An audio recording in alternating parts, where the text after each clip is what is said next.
ప్రియ దేవుని బిడ్డలారా, బైబిల్ చదవటం వినటం వల్ల మనలో విశ్వాసం పెరుగుతుంది.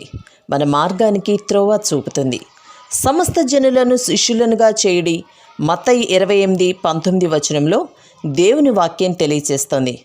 తెలుగు బైబిల్స్ను ఆర్ఆర్కే మూర్తి గారు రీసెర్చ్ చేసి విశ్లేషణ చేసిన బైబిల్లోని ప్రతి అధ్యాయాలను వచనాలను వరుస క్రమంలో అనగా ఆదికాండం నుండి ప్రకటనా గ్రంథం వరకు ఇవ్వబడుతుంది. ప్రతి ఒక్కరూ ఆధ్యాత్మికంగా విశ్వాసంలో బలపడి మీ జీవితంలో ఎదుర్కొంటున్న సమస్యల నుండి విడుదల పొందండి. ప్రతి ఒక్కరూ మీ దీవెన టీవీని సబ్స్క్రైబ్ చేసి ఈ వాక్యాన్ని లైక్ చేసి మీ మిత్రులకు బంధువులకు షేర్ చేయండి. దేవుని సువార్తను ప్రకటింపబడుటలో మీరు పాలిభాగస్తులు కండి. ప్రియ దేవుని బిడ్డలారా, మన వాక్య భాగం యోహాను సువార్త 3వ అధ్యాయం 1 నుండి 21వ వచనం వరకు సావధానంగా వినండి. యూదుల అధికారి అయిన నికోదేము అనే పరిసయ్యుడొకడు ఉండేవాడు. అతడు రాత్రియందు ఆయన వద్దకు వచ్చి అన్నాడు, బోధకుడా, నీవు దేవుని వద్ద నుండి వచ్చిన బోధకుడవని మేమెరుగుదుము. దేవుడు అతనికి తోడై ఉంటేనే కాని నీవు చేస్తున్న సూచక క్రియలు ఎవడూ చెయ్యలేడు. అందుకు యేసు అన్నాడు, ఒకడు కొత్తగా జన్మిస్తేనే కాని అతడు దేవుని రాజ్యమును చూడలేడు. ఈ మాట నేను నిశ్చయముగా చెప్తున్నాను. అందుకు నికోదేమన్నాడు, ముసలివాడైన మనుష్యుడు ఏలాగు జన్మించగలడు? రెండో మారు తల్లి గర్భమందు ప్రవేశించి జన్మించగలడా? యేసు అన్నాడు, ఒకడు నీటి మూలముగా ఆత్మ మూలముగా జన్మిస్తేనే కాని దేవుని రాజ్యములో ప్రవేశించలేడని నిశ్చయముగా చెప్తున్నాను. శరీరమూలముగా జన్మించినది శరీరము, ఆత్మమూలముగా జన్మించినది ఆత్మ. మీరు కొత్తగా జన్మించాలని నేను నీతో చెప్పినందుకు ఆశ్చర్యపడవద్దు. గాలి తనకిష్టమైన చోట విసురుతుంది. నువ్వు దాని శబ్దము వింటావే కాని అది ఎక్కడి నుండి వస్తుందో ఎక్కడికి పోతుందో నీకు తెలీదు. ఆత్మమూలముగా జన్మించిన ప్రతివాడు అలాగే ఉన్నాడు. అందుకు నికోదేము ఆయనను అడిగాడు, ఈ సంగతులు ఏలాగు సాధ్యం? యేసు అన్నాడు, నీవు ఇశ్రాయేలుకు బోధకుడివై ఉండి వీటిని ఎరుగవా? మేము ఎరిగి ఉన్న సంగతులే చెప్తున్నాము, చూచిన దానికే సాక్ష్యమిస్తున్నాము. మా సాక్ష్యము మీరు అంగీకరించరని నీతో నిశ్చయముగా చెప్తున్నాను. పండగ సమయంలో అనేకులు వచ్చారు. వారిలో ప్రత్యేకమైన వ్యక్తి నికోదేము. ఆ గుంపునకు యేసు తనను తాను వశం చేసుకోలేదు. వారందరిలో నికోదేమును ప్రత్యేకించి మనకు చూపుతున్నాడు యేసుదేవుడు. నికోదేము ఒక పరిసయ్యుడు, మతగురువు, ఇశ్రాయేలుకు బోధకుడు, యూదుల అధికారి. ఇతనికి ఎన్నెన్నో ముసుకులున్నాయి. అతడు పరిసయ్యుల మధ్య ఉన్నప్పుడు వారి మనిషి. ఒంటరిగా అతడు వీధిలో నడుస్తున్నప్పుడు దారి ప్రక్కకు తొలగి ఆయనకు దారి ఇస్తారు. అతడు నిలువుటంగి ధరిస్తాడు. అతని దుస్తులకు ఎంతో గౌరవం ఉంది. ఆ జనం వైపు తాను ఠీవిగా చూస్తూ ఉంటాడు. తాను వారందరికంటే పై స్థాయికి అంతస్తుకు చెందినవాడు. భక్తుడు. మతం అతని నిర్వాకం. మతం ఒక సంస్థగా అతనికి అగ్రపీఠమిచ్చింది. ఇన్ని ముసుకుల వెనుక దాక్కున్న ఈ ప్రబుద్ధుడు నికోదేము. ఈ పేరుకు అర్థం అధికారి, సమర్థుడు. రకరకాల రంగులు మారుతూ ఉంటాయి, మాటలు మారుతూ ఉంటాయి. పగలంతా వ్యవహారాలన్నీ చక్కబెట్టుకుని రాత్రికి ఇంటికి వచ్చి ముసుగు దుస్తులన్నీ తీసి వంకెకు తగిలించి అసలు నికోదేము ఒక్కడే కూర్చుని ఉంటాడు. ఇక ఇంట్లో దాపరికమేముంటుంది? మామూలు దుస్తులు, మామూలు మాటలు. సన్నిహితుని సభలో ఉన్నప్పుడు అక్కడి మాటలు వేరు, ఇంటి దగ్గర ఉన్నప్పుడు ఈ మాటలు వేరు. నీవు దేవుని వద్ద నుండి వచ్చిన బోధకుడివని మేము ఎరుగుదుము అంటున్నాడు నికోదేము. మేము అనటంలో తానొక అధికారి అనే దర్పం ఉట్టిపడుతోంది. మేము ఎవరిమనుకున్నావు? పరిసయ్యులం. నీవు దేవుని వద్ద నుండి వచ్చిన బోధకుడివని నేనే కాదు, మేమంతా ఒప్పుకుంటున్నాము, గుర్తిస్తున్నాము. అభినందిస్తున్నాము. అసలు సంగతి ఏమిటంటే అతని మనసులో దేవుని రాజ్యమును గురించిన అనేక ప్రశ్నలున్నాయి. పరిసయ్యులందరికీ దేవుని రాజ్యము అనే అంశం ఎంతో ముఖ్యమైంది. దేవుని రాజ్యం స్థాపించాలి, ఈ పరాయి రాజ్యం రోమక సామ్రాజ్యం కాడిని విరగ్గొట్టాలి. కాని ఎలాగా? నీవే చెప్పాలి. ఒక కార్యాచరణ ప్రణాళికను నువ్వే రూపొందించాలి. ప్రజలు నిన్ను తండోపతండాలుగా వెంబడిస్తున్నారు, నీవు మాత్రమే దేవుని రాజ్య విషయాలెరిగినవాడవు అని మనసులో అనుకున్నాడు, పైకి అనలేదు. అయినా అంతర్యామి అయిన యేసు అతడు అడగకముందే అతని మనస్సులో దాగిన ప్రశ్నకు వెంటనే జవాబు చెప్తున్నాడు. పరిసయ్యులు యేసు చెప్పే జవాబు కోసం నిరీక్షిస్తున్నారు. యేసును నాయకునిగా, రబ్బీగా, దేవుని వద్ద నుండి వచ్చిన బోధకుడని మేము చూస్తున్నాము అంటున్నారు. యేసు అద్భుతాలను ఈ పరిసయ్యులు గమనిస్తున్నారు. దేవుడాయనకు తోడై ఉంటేనే కాని ఇలాంటి అద్భుతాలు ఎవరు చేయగలరు? యేసు ఈ అద్భుతాలు చేసినప్పుడు ఆయన అధికారము, దేవత్వము పరిసయ్యులు కూడా గుర్తించారు. ఆయనను వ్యతిరేకించిన వారు కూడా ఆయన అద్భుతాలను కాదనలేకపోయారు. యేసు నోరు తెరిచి వ్యక్తిగతంగా నికోదేముతో మాట్లాడుతున్నాడు. యేసు మాటలు సూటిగా, తేటగా ఉన్నాయి. యేసు దేవుని రాజ్యాన్ని గురించి మాట్లాడుతున్నాడు.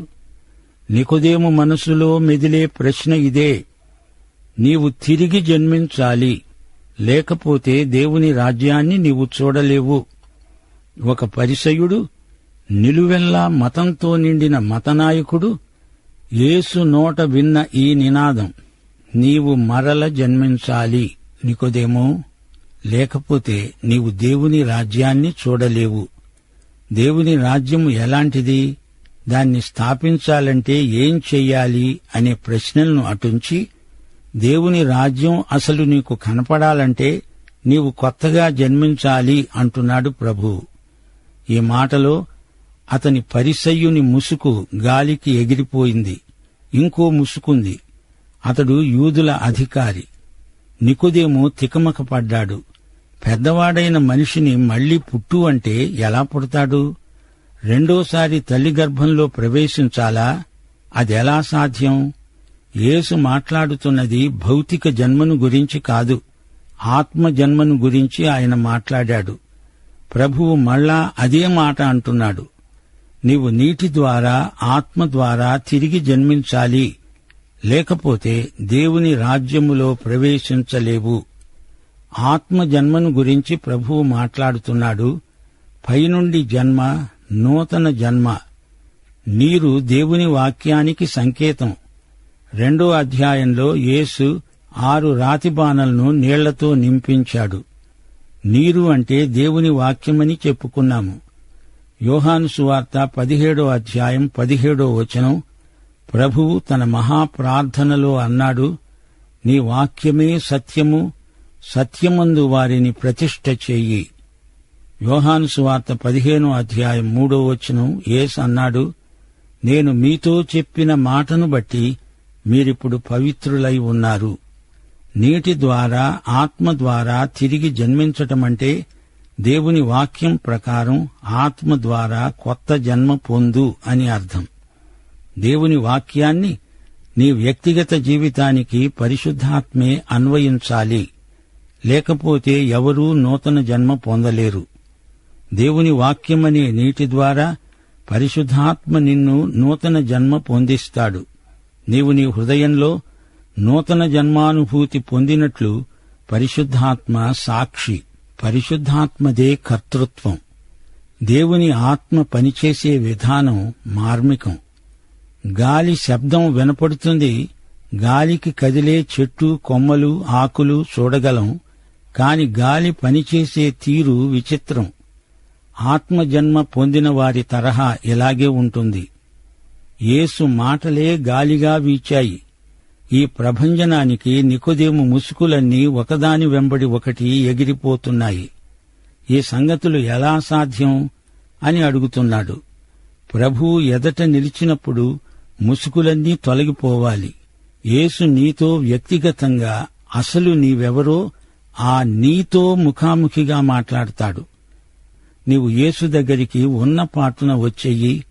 నీవు ఇశ్రాయేలుకు బోధకుడివి గదా, నా మాటలు అసాధ్యమనిపిస్తోందా? ఈ సంగతులు నీకు తెలియవు. నేను చూచింది ఎరిగింది నీకు చెబుతున్నాను. నా సాక్ష్యాన్ని నీవు ఎందుకు అంగీకరించలేకపోతున్నావు? ఆత్మజన్మ వాస్తవం, అది సాధ్యం. భూలోక సంబంధమైన సంగతులే నీకు అర్థం కావటం లేదు. అలాంటప్పుడు పరలోక విషయాలు నీకు ఎలా బోధపడతాయి? 13వ వచనం, పరలోకము నుండి దిగి వచ్చిన వాడే, అనగా పరలోకములో ఉండే మనుష్య కుమారుడే తప్ప పరలోకానికి ఎక్కిపోయినవాడు ఎవడూ లేడు. అరణ్యములో మోషే సర్పమును ఎలా ఎత్తాడో అలాగే విశ్వసించేవాడు నశింపక ఆయన ద్వారా నిత్యజీవము పొందేటట్లు మనుష్య కుమారుడు ఎత్తబడాలి. యోహాను సువార్త 16వ అధ్యాయం 28వ వచనంలో ప్రభువన్నాడు, నేను తండ్రి వద్ద నుండి బయలుదేరి లోకానికి వచ్చాను, లోకాన్ని విడిచి తండ్రి వద్దకు వెడుతున్నాను. ఆయనకు తాను ఎక్కడ్నించి వచ్చాడో తిరిగి ఎక్కడికి వెడుతున్నాడో బాగా తెలుసు. ఇక్కడ 3వ అధ్యాయం 13వ వచనంలో ప్రభు అంటున్నాడు, నేను తప్ప పరలోకానికి ఎక్కిపోగలవాడెవడూ లేడు. అక్కడి నుండి దిగి వచ్చిన నేనే అక్కడికి ఎక్కి వెళ్లగలను. అలనాడు హనోకు, ఏలియా పరలోకానికి ఎక్కి వెళ్లలేదా అంటారా? ప్రభువు స్పష్టంగా చెప్పాడు, పరలోకానికి ఎక్కి వెళ్లినవాడు ఎవ్వడూ లేడు. పరలోకాన్ని గురించి అధికారపూర్వకంగా మాట్లాడగలవాడు యేసు ఒక్కడే. క్రీస్తు తరువాత పరలోకానికి వెళ్లిన వారెందరో ఉన్నారు. అయితే క్రీస్తుకు ముందు పాత నిబంధనలో ఒక భక్తుడు చనిపోయి పరదైసుకు ఎకాయకిని వెళ్లేవాడు. అబ్రహాము రొమ్మున ఆనుకొని ఉండేవాడు. లూకాసు వార్త 16వ అధ్యాయం 22వ వచనం ఇదే సత్యాన్ని బయలుపరిచింది. లాజరు చనిపోయి అబ్రహాము రొమ్మున ఆనుకోవడానికి పరదైసుకు కొనిపోబడ్డాడు. అయితే క్రీస్తు చనిపోయి అధోలోకానికి వెళ్లి అక్కడి చెరను చెరపట్టి పరలోకానికి ఆరోహణమై వెళ్లాడు. అప్పటి నుండి మనం నేరుగా పరలోకానికే ప్రభువు ఉన్న చోటికే వెడతాము. పాత నిబంధనలో పరదైసుకు వెళ్లిన వారిని యేసు తనతో తీసుకువెళ్లాడు. 2 కొరింథీ 5వ అధ్యాయం 8వ వచనం, మనం ఒకానొక రోజు ఈ దేహమును విడిచిపెట్టి ప్రభువునొద్ద ఉండడానికి ఇష్టపడుతున్నాము. అయితే ప్రభువు ఇక్కడ ఉన్నప్పుడు ఆయన కంటే ముందు ఎవరూ పరలోకానికి ఎక్కిపోయిన వారు లేరు. అలనాడు మోషే అరణ్యంలో సర్పాన్ని ఎత్తాడు. అది ఇత్తడి సర్పం. ప్రజల పాపాల మీదికి దేవుని శిక్ష వచ్చి పడింది. పాము కాటు చేత జనం చస్తున్నారు. వారికి స్వస్థత కావాలంటే ఎత్తబడిన ఇత్తడి సర్పం వైపు చూడాలి. మోషే ఎత్తిన సర్పంలాగే యేసు ప్రభువు ఎత్తబడాలి. ఇత్తడి సర్పం ప్రజల పాపానికి సంకేతం.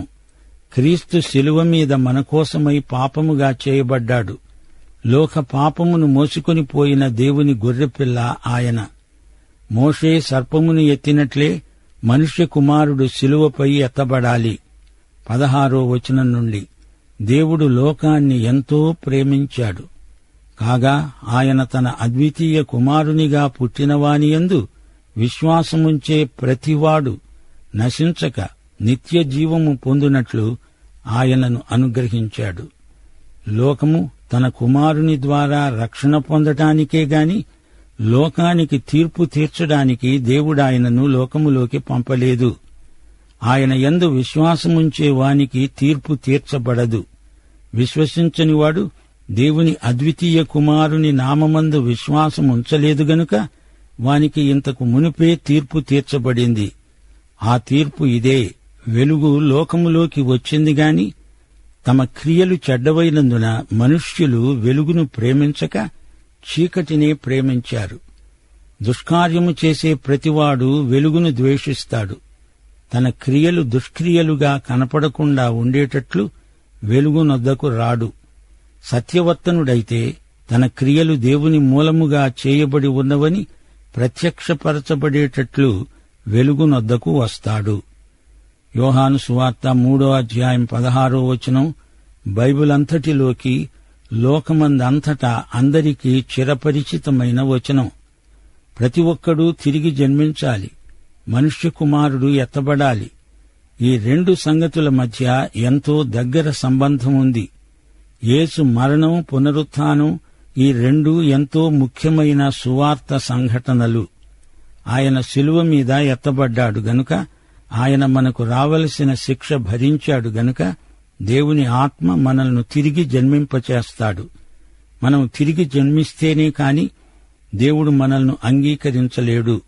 దీనికంతటికీ అసలైన ప్రేరణ, దేవుడు మనల్నెంతో ప్రేమించాడు నిజమే. కేవలం ప్రేమించడం చేతనే లోకం రక్షించబడిందా? అలా కాదు. దేవుని ప్రేమ లోకమును రక్షించడం కాదు, ప్రేమ చేత కాదు, దేవుడు కృపచేత మనల్ని రక్షించాడు. ఎఫెసీ పత్రిక 2:8-9 ఏమంటున్నాయి? వారు విశ్వాసము ద్వారా కృపచేతనే రక్షించబడి ఉన్నారు. ఇది మీ వలన కలిగింది కాదు, దేవుని వరమే. అది క్రియల వలన కలిగినది కాదు గనుక ఎవ్వడూ అతిశయపడ వీలులేదు. అయితే దేవుడు లోకాన్ని ఎంతో ప్రేమించాడు, తన అద్వితీయ కుమారుణ్ణి ఇచ్చాడు. నీకు నాకు అందరికీ ఇచ్చాడు. ఇక్కడ నీ పేరు నా పేరు మనం రాసుకోవచ్చు గనక మనం నశించం, నిత్యజీవం పొందుతాము. క్రీస్తునందు విశ్వసించాలి, అంతే. మన పాప శిక్షను భరించిన క్రీస్తునందే మన విశ్వాసం. ఇది వ్యక్తిగతమైన విశ్వాస తీర్మానం, విశ్వాస ప్రమాణం. ఆయన నీకు నాకు బదులుగా ప్రత్యామ్నాయంగా శిలువ మరణాన్ని అనుభవించాడు. యేసు మొదటిసారి వచ్చినప్పుడు ఆయన తీర్పరి కాడు. ఒకసారి ఒక వ్యక్తి యేసు దగ్గరికి వచ్చి తనకు తన సోదరునికి మధ్య పంచాయితీ తీర్చమని అడిగాడు. లూకాసు వార్త 12:14 ఓయి, మీ మీద తీర్పరిగానైనా పంచిపెట్టేవానిగానైనా నన్నెవడు నియమించాడు? ఆయన మొదటిసారి రక్షకుడుగా వచ్చాడు, రెండోసారి ఆయన తీర్పరిగా రాబోతున్నాడు. తీర్పు తీర్చటానికి కాదు, లోకము రక్షించబడాలని ఆయన మొదటిసారి వచ్చాడు. ఆయన యందు విశ్వాసముంచని వాడు నశిస్తాడు. ప్రియ స్నేహితులారా, వింటున్నారా? నీవు విశ్వసించి ఉండకపోతే నశించిన వాడవే. దేవుని అద్వితీయ కుమారుని యందు విశ్వసించలేదు గనుక నశించావు, అంతే. యేసు నామం రక్షించే నామం. ఆ నామమందే రక్షణ పొందాలి. ఆయన నామమందు విశ్వసించిన వారికే నిత్య జీవం. ఈ అధ్యాయమంతా యేసు నికోదేముకు చేసిన ప్రబోధమే. నికోదేము ఒక పరిసయ్యుడు.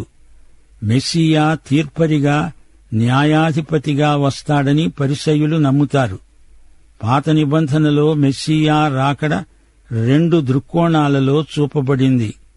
ఆయన రక్షకుడుగా వచ్చి మన కోసం మరణిస్తాడు, మన పాప శిక్ష భరిస్తాడు. రెండోది, మనకు తీర్పరిగా వస్తాడు. పరిసయ్యులు మొదటి సత్యాన్ని గుర్తించక ఆయన తీర్పరి మాత్రమే అనే అభిప్రాయాన్ని స్థిరపరుచుకున్నారు. 2వ కీర్తన 9 ఇనుపదండముతో నీవు వారిని నలగగొడతావు, కుండను పగలగొట్టినట్లు వారిని ముక్కలు చెక్కలుగా పగలగొడతావు. దానియేలు గ్రంథం 7:13-14 సకల జనములు, రాష్ట్రములు, ఆయా భాషలు మాట్లాడేవారు ఆయనను సేవించేటట్లు ప్రభుత్వము, మహిమ, ఆధిపత్యము ఆయనకియ్యబడ్డాయి. ఆయన ప్రభుత్వము శాశ్వతమైనది, అది ఎన్నటికీ తొలగిపోదు. ఆయన రాజ్యము ఎప్పుడూ లయము కాదు. 45వ కీర్తనలో మెస్సియా నీతిరాజు. యెషయా 11:42 మెస్సియా నీతి తీర్పును గురించి మాట్లాడతాయి. యేసు ప్రభు అంటున్నాడు, దేవుడు తన కుమారుణ్ణి మొదటిసారి రక్షకుడుగా పంపుతున్నాడు, రెండోసారి ఆయన తీర్పరి. లోకమును గురించిన ఈ ఏర్పాటు విమోచనాత్మకమైనది. క్రీస్తునందున్న వారికి శిక్షావిధి లేదు. క్రీస్తునందు లేని వారికి అంతకు ముందే తీర్పు విధించబడింది. నశించిన దానిని వెదకి రక్షించేదే సువార్త. ప్రభువు కృప మీకు తోడై ఉండునుగాక. ఆమేన్.